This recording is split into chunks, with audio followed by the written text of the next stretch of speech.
We're on our final two chapters, chapter 49. They never used to be yellow-spotted lizards in the town of Green Lake. They didn't come to the area until after the lake had dried up. But the townsfolk had heard all about red-eyed monsters living in the desert hills. One afternoon, Sam, the onion man, and his donkey, Mary Lou, were returning to his boat, which was anchored just a little offshore. It was late in November, and the peach trees had lost most of their leaves. "Sam!" someone called. He turned around to see three men running after him, waving their hats. He waited. "Afternoon, Walter, Bo, Jesse," he greeted them as they walked up, catching their breath. "Glad we caught you," said Bo. "We're going rattlesnake hunting in the morning." "We want to get some of your lizard juice," said Walter. "I ain't scared of no rattlesnakes," said Jesse, "but I don't want to come across one of those red-eyed monsters. I seen one once, and that was enough. I knew about the red eyes, of course. I hadn't heard about their big black teeth." "It's the white tongue that gets me," said Bo. Sam gave each man 2 bottles of pure onion juice. He told them to drink 1 bottle before going to bed that night, then a half a bottle in the morning, and then a half a bottle around lunchtime. "You sure this stuff works?" asked Walter. "I tell you what," Sam said, "if it doesn't, you can come back next week and I'll give all your money back." Walter looked around unsure, and Bo and Jesse laughed. Then Sam laughed too. Even Mary Jo let out a rare hee-haw. "Just remember," Sam told the men before they left, "it's very important that you drink a bottle tonight. You got to get it into your bloodstream. The lizards don't like onion blood." So now we know why the lizards didn't bite Stanley and Zero. Stanley and Zero sat in the back seat of Miss Marengo's BMW. The suitcase lay beside them. It was locked, and they decided they'd let Stanley's father try to open it at his workshop. "You don't know what's in it, do you?" she asked. "No," said Stanley. "I didn't think so." The air conditioning was on, but they drove with the windows open as well, because, no offense, you boys really smell bad. Miss Marengo explained that she was a patent attorney. "I'm helping your father with the new patent he's invented. He happened to mention your situation, so I did a little investigating. Clyde Livingston's sneakers were stolen sometime before 3:15.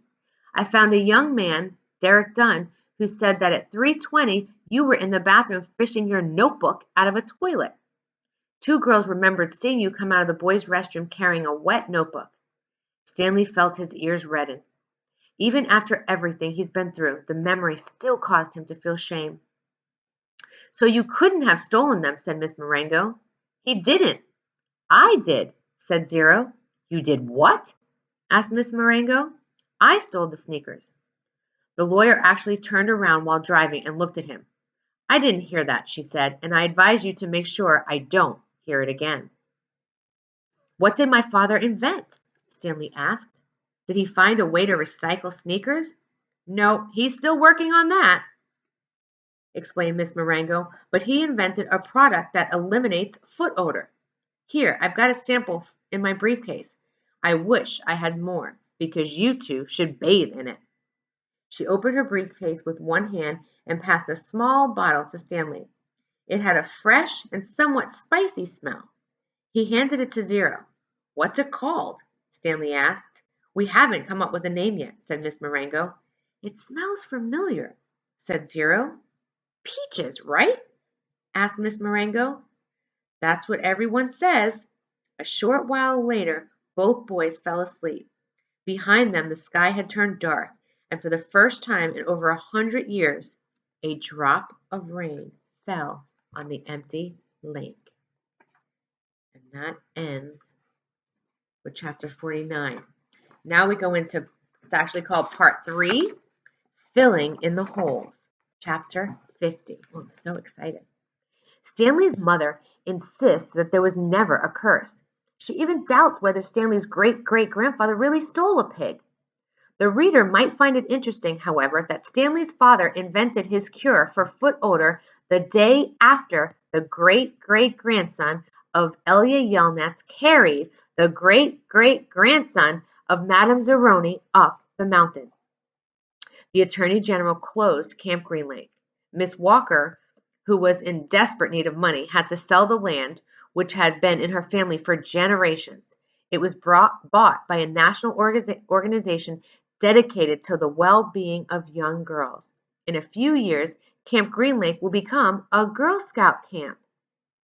This is pretty much the end of the story. The reader probably still has some questions, but unfortunately from here on in, the answers tend to be long and tedious. While Mrs. Bell, Stanley's former math teacher, might want to know the percent change in Stanley's weight, the reader probably cares more about the change in Stanley's character and self-confidence. But those changes are subtle and hard to measure. There is no simple answer. Even the contents of the suitcase turned out to be somewhat tedious. Stanley's father priced it up at his workshop, and at first everyone gasped at the sparkling jewels. Stanley thought he and Hector would become millionaires, but the jewelry were poor quality, worth no more than $20,000. I think that's still pretty good. Underneath the jewels was a stack of papers that had once belonged to the first Stanley Yelnats. These consisted of stock documents, deeds of trust, and promissory notes. They were hard to read and even more difficult to understand. Miss Marengo's law firm spent more than 2 months going through all the papers. There turned out to be a lot more valuable than the jewels. After legal fees and taxes, Stanley and Zero each received less than $1 million, but not a lot less. It was enough for Stanley to buy his family a new house with a laboratory in the basement, and for Hector to hire a team of private investigators. But it would be boring to go through all the tedious details of all the changes in their lives. Instead, the reader will be presented with one last scene, which took place almost a year and a half after Stanley and Hector left Camp Green Lake. You will be able to fill in the holes yourself. There was a small party at the Yelnats house. Except for Stanley and Hector, everyone was an adult. All kinds of snacks and drinks were set out on the counter, including caviar, champagne, and the fixings to make ice cream sundaes. The Super Bowl was on television, but nobody was really watching. It should be coming on the next break, Miss Marengo announced. A timeout was called in the football game, and a commercial came on the screen. Everyone stopped talking and watched. The commercial showed a baseball game.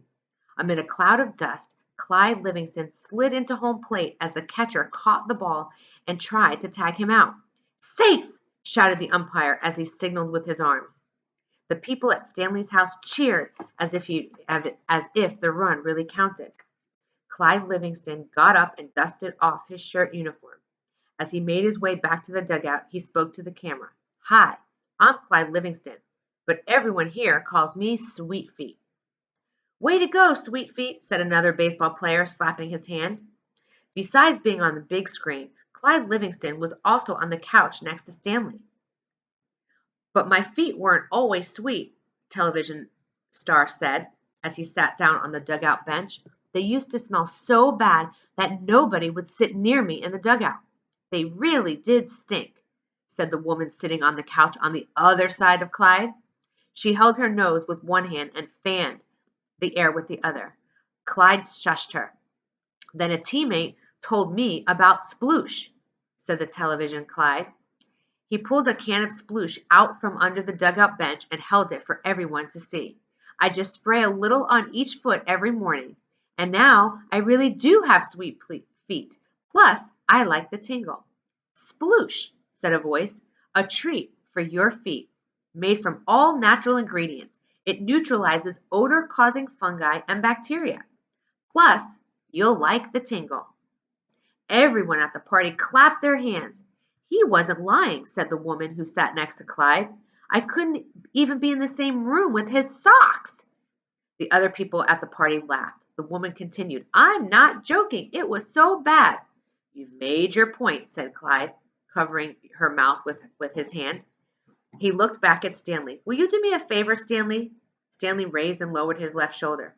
"I'm going to get some more caviar," said Clyde. "Keep your hand over my wife's mouth."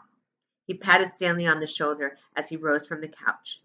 Stanley looked uncertainly at his hand, then at Clyde Livingston's wife. She winked at him.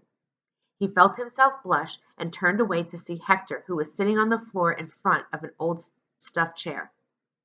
A woman sitting in the chair behind Hector was absent-mindedly fluffing his hair with her fingers. She wasn't very old, but her skin had a weathered look to it. It almost looked like leather. Her eyes seemed weary, as if she'd seen too many things in her life and she didn't want to see. And when she smiled, her mouth seemed too big for her face. Who does that sound like? Whose smile? Very softly, she half sang, half summed a song that her grandmother used to sing to her when she was a little girl. If only, the moon speaks no reply, reflecting the sun and all that's gone by. Be strong, my weary wolf, turn around boldly, fly high, my baby bird, my angel, my only. And that is the end. I really hope that you enjoyed the book. I'm going to tell you now, maybe you already know, but there's actually a whole movie. So you can watch the movie, remember the book, and maybe write something about the comparison, what you liked better in the book, maybe what you thought was better in the movie. I tend to like the books better than movies, but that's your opinion. So maybe you'll get to write a little comparison of the two. Thank you so much for joining me on this whole adventure. I really hoped you enjoy it. Bye.